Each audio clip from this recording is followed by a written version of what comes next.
से भीख मांगते, भुगतान करो या सत्ता छोड़ो। तो आप देख रहे हैं उदयपुर जिला मुख्यालय से, जहां पर 2 दिनों से नारेबाजी, 2 दिनों से सरकार के आवाम तक आवाज़ पहुंचाने के लिए संघर्ष समिति लगातार प्रयास कर रही है कि आवाम तक ये जो है आवाज़ उठे, भुगतान करो या सत्ता छोड़ो, ठग बेईमान भारत छोड़ो। तो आप देखें किस प्रकार से भारत माता की जय। भुगतान करो या सत्ता छोड़ो, भुगतान करो या सत्ता छोड़ो, भारत छोड़ो। हम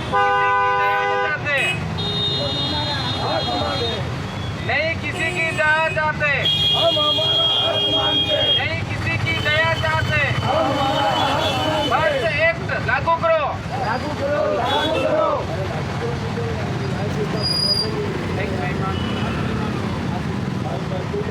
बस एक्ट लागू करो, भुगतान की करो तैयारी, भुगतान की करो तैयारी, भुगतान की करो तैयारी, भुगतान करो या सत्ता छोड़ो, भुगतान करो या सत्ता छोड़ो, भारत छोड़ो। नहीं किसी की दया चाहते, हम हमारा हक मांगते, नहीं किसी की दया चाहते, हम हमारा हक मांगते, हम सब एक, हम सब एक। भारत माता की जय, भारत माता की जय। इनकलाब जिंदाबाद, इनकलाब जिंदाबाद। ये वो जवाब दूंगा। आज क्या रहा और 2 दिनों से पहले क्या चल रहा है? जब 2 दिनों से कल तो ज्ञापन दिया था हमने, और आज भी हमने कल तो अतिरिक्त कलेक्टर महोदय को दिया था और एसपी साहब को दिया था, और हमने परमिशन भी मांगी हमारे अनिश्चितकालीन आंदोलन की सत्याग्रह के माध्यम से, लेकिन हमें परमिशन देने से मना किया जा रहा है और हमें यहाँ प्रताड़ित किया जा रहा है, बैठने भी नहीं दिया जा रहा है। जबकि हमारा जनता का हक है कि हम बैठ के हमारी मांग कर सकते हैं। तो कहने का मतलब हमारी बात को माना नहीं जा रहा है। और आज ज्ञापन दिया, कलेक्टर साहब ने बोल दिया भाई मैं तो नहीं दे सकता और हम आगे तक आपकी बात पहुंचा देंगे। हर बार हम तो कई बार दे चुके हैं कलेक्टर साहब को, जिलाधीश महोदय उदयपुर को। बड़े संगठनों से क्या खबर आ रही है? बड़े संगठनों से तो ज्ञापन दे रहे हैं, अभी तक तो सरकार ने हमारी कोई बात अभी तक स्वीकार नहीं की है। और हमसे हमारा संगठन के केंद्रीय कार्यालय से सूचना आ रही है कि जब तक हमारी मांगों को पूरा नहीं किया जाएगा, पूरे भारतवर्ष में यथावत धरना सत्याग्रह के माध्यम से असहयोग आंदोलन शासन प्रशासन के खिलाफ अनवरत जारी रहेगा। रात को भी नहीं रुके थे? रात को ये रुकने नहीं दिए, यहाँ से उठा दिए, ना हमको टेंट लगाने दिया जा रहा है। हमारे साथ बुजुर्ग भी है, अगर इतनी गर्मी, तेज़ गर्मी में कोई मर गया तो ये पूरी जिम्मेदारी शासन प्रशासन की रहेगी। मरे हुए को क्या मारेंगे?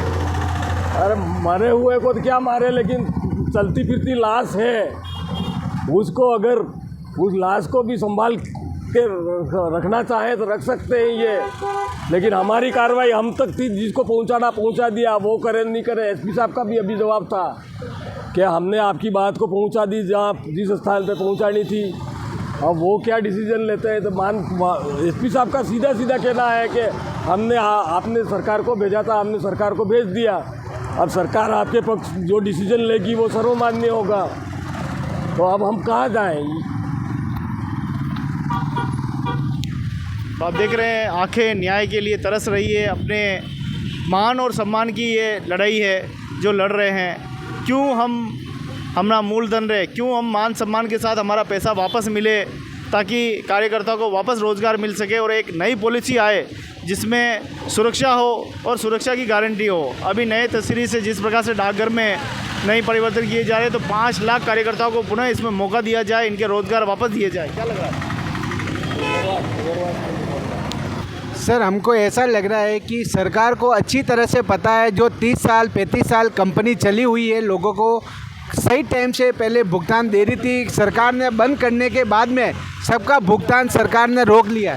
इसके लिए सरकार से अभी से जिस तरीके से सरकार ने कंपनी को बंद करा दिया, उसी प्रकार सभी का पैसा दिलाया जाए और सब हर पार्टी की मान सम्मान और इज्जत, हर एजेंट को प्रॉब्लम हो रही है, उस प्रॉब्लम को मिटाया जाए और जल्दी से जल्दी जल्दी से जल्दी यानी कि हर कस्टमर का भुगतान किया जाए। कंपनी का ऐसा नहीं है उनके पास पैसा नहीं है, अमोघ संपत्ति है, पैसा देने के बाद में भी 3 गुना 4 गुना संपत्ति बच रही है।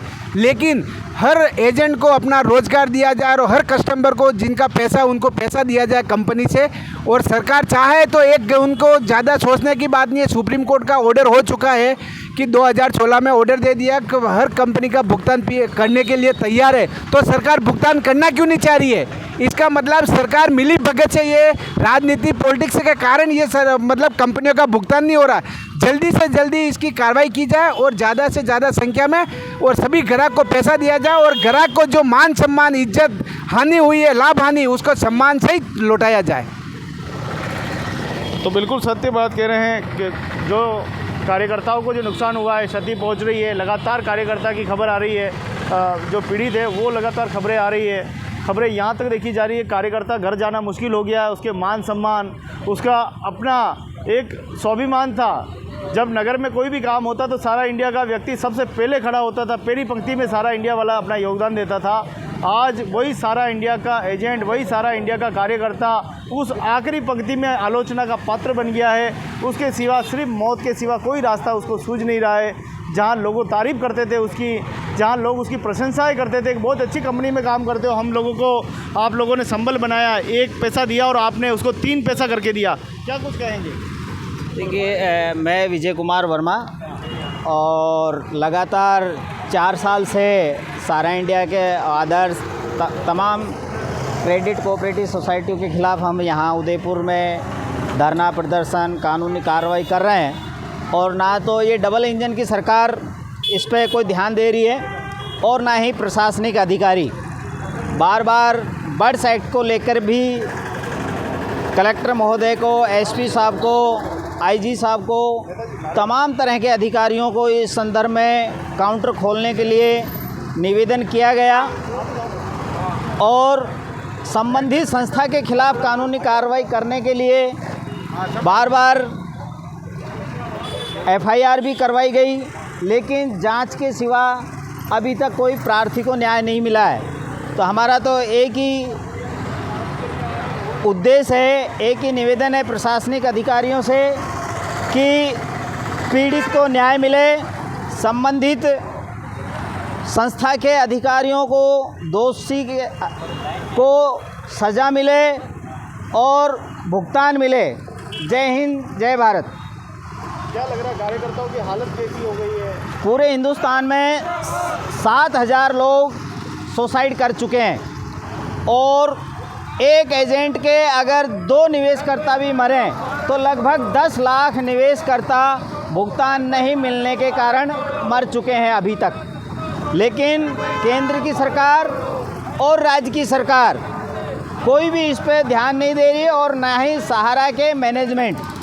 तो हमारा तो यही निवेदन है कि इनके खिलाफ़ कानूनी कार्रवाई करते हुए जमाकर्ताओं को भुगतान दिलाने में सहयोग करे, ऐसी उम्मीद करते हैं प्रशासनिक अधिकारियों से। क्या उम्मीद लग रही है और ये धरना कितने स्तर पर किया जा रहा है? ये धरना अभी ठग पीड़ित परिवार की तरफ से है। इन्होंने किसी को सूचना तो नहीं की है कि भाई हाँ इसमें सभी संगठनों को शामिल होना है, ऐसा कुछ इन्होंने किया नहीं है। लेकिन हम तो उनके समर्थन में हैं कि भुगतान की लड़ाई है, निवेशकर्ताओं को न्याय मिले और प्रशासनिक अधिकारियों से भी उम्मीद करेंगे कि पूरा सहयोग करें इसमें और हमारी पीड़ा को सुने, चाहे वो किसी भी क्रेडिट कोऑपरेटिव सोसाइटी से संबंधित हो, चाहे सहारा से हो, चाहे आदर्श से हो, संजीवनी से हो, पल्स से हो, नवजीवन से हो, HBN से हो, तमाम तरह की जो जनता लूटी है इनसे, तो उन सभी की बात को सुने प्रशासनिक अधिकारी और संबंधित व्यक्तियों के खिलाफ कानूनी कार्रवाई करते हुए न्याय दिलाने में सहयोग करें। क्या समझ पाए कहाँ तक ये प्रोसेस? नहीं, माननीय अमित शाह जी ने 1 साल हो गया पोर्टल लॉन्च किया था सहारा के लिए और उसमें 1 साल के अंदर 369 करोड़ रुपए का भुगतान किया और वो भुगतान उन लोगों का किया जिनके अकाउंट डिफ़ाल्टर पड़े थे, 100, 200, 500, 1000, 2000, 5000 तक के। बाकी अगर एक साल में 369 करोड़ का भुगतान किया तो अमित शाह जी के पास 5,000 करोड़ रुपए सहकारिता मंत्रालय के पास लिए हुए हैं, तो उनको बांटने में अमित शाह जी कितना समय लगाएंगे। उन्होंने 20 जुलाई 2023 को पोर्टल लॉन्च किया। उस दिन हैंड टू हैंड 112 लोगों को भुगतान किया था, हाथों हाथ। उसके बाद 98% पोर्टल पे जो शिकायतें हुई उनमें सभी के रिजेक्ट कर दिए गए कि आपका पेपर, आपका स्कीम, आपका मेंबरशिप गलत है। तो ये डाटा अगर सहारा ने नहीं दिया है कृषि मंत्रालय को तो उनके खिलाफ कानूनी कार्रवाई की जाए। और माननीय सुप्रीम कोर्ट से भी हम ये अपील करते हैं, निवेदन करते हैं चंद्रचूड़ जी से भी कि जब 9 महीने का समय दिया था इनको 5,000 करोड़ बांटने का, तो वो 1 साल से भी ऊपर का समय निकल चुका है, लेकिन अभी तक भुगतान 369 करोड़ का ही हुआ है। तो सरकार के खिलाफ भी संज्ञान लिया जाए कि जवाब लिया जाए कि अभी तक क्यों नहीं बांटा गया है, और इसमें हस्तक्षेप करते हुए कि जल्दी से जल्दी निवेशकर्ता को उनका भुगतान मिले, में ब्याज मिले। यही हमारा उद्देश्य और धरना प्रदर्शन करने का लक्ष्य है। बहुत बहुत धन्यवाद। तो आपने बात रखी, पूरे निवेशकों की, पूरे कार्यकर्ताओं की बात रखी है। हम भी अपील करते हैं कि सभी का पैसा उनको मिले। ये मायूस चेहरे एक बार फिर मुस्कुराए, फिर हंसे, फिर अपने काम पे लग जाए, यही आशा करते हैं। इनके साथ बड़ा धोखा हुआ है, इनके साथ बहुत छल हुआ है, कंपनी ने भी छल किया है, साथ साथ सरकार के नुमाइंदों ने, शासन और प्रशासन दोनों ही इसमें जिम्मेदार है। जिम्मेदार लोगों पर कार्रवाई होनी चाहिए। जिम्मेदार लोग अपना काम सही करें। वो तनख्वाह लेते हैं, फ्री में काम नहीं करते हैं। नेता, अभिनेता सभी को अपनी अपनी तनख्वाहें मिलती है और तनख्वाह के बदले में उनको जनता के हित का ध्यान रखना होता है, लेकिन जनता के हित का ध्यान नहीं रखा, इसीलिए आज इनको रोड पे आना पड़ा है। दूसरा दिन हो गया है और लगातार संघर्ष कर रहे हैं, लगातार अपनी बात सरकार के आवाम तक पहुंचाना चाहते हैं। आशा है कि इनका पैसा भी मिले, इनको मान सम्मान भी मिले, सारे निवेशकों का उनका पैसा मिले। इसी उम्मीदों के साथ उदयपुर से ये बड़ी खबर आप तक पहुंचा रहे हैं। आप सभी इसमें ज़रूर सहयोग करें और इनका जितना भी ठगी पीड़ित जो पैसे हैं उनको पैसे दिलवाने में हर नागरिक इसमें सहभागिता निभाए, हर नागरिक आगे आए। इन लोगों का पैसा, इनका खरी कमाई का पैसा, इनकी मेहनत की कमाई का पैसा, किसी ने बेटी की शादी के लिए संभाला, किसी ने घर बनाने के लिए, किसी ने बुढ़ापे के लिए संभाला। आज ये पैसा डूबता हुआ इनको दिखाई दे रहा है। आज ये रो रहे हैं, बिलख रहे हैं। अपना दर्द बताए तो बताए किसे, इनके दर्दों को आप समझें। और ये कार्यकर्ता आप लोगों के संघर्ष के लिए, आपका पैसा भुगतान देने के लिए इस तरह रोड पर बैठने पर मजबूर है। इनका आप दर्द समझें और इनके साथ आप जुड़कर इस लड़ाई में शामिल हो जाएं। आप सभी को जय हिंद, जय भारत।